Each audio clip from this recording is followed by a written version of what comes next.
ভাইয়ের জন্য তাহলে ১ নম্বর প্রশ্ন হচ্ছে ফোকাস টিভি যে আপনার চালু করার পেছনে আপনার মূল অনুপ্রেরণাটা আসলে কি ছিল? টিভি আসলে প্রথম কথা হচ্ছে টিভির কনসেপ্ট আমার মাথায় প্রথম আসছিল। এখন হচ্ছে তথ্যের ভিত্তিতে সত্যের সন্ধানে।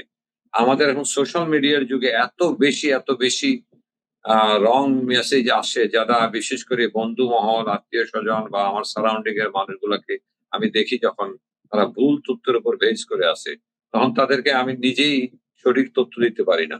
আমি চিন্তা করলাম যে আমার মাথায় আসলো যে আমি যদি এই সমাজকে, কমিউনিটিকে কিছু একটা দিতে পারি একটা সত্যের মাধ্যমে। কারণ সোশ্যাল বিজনেস আমার কাছে সামাজিক ব্যবসার মাধ্যমেও যদি সমাজের উন্নয়ন করা যায়, সেই দৃষ্টিভঙ্গিতে আমি একটা টিম তৈরি করার চেষ্টা করছি।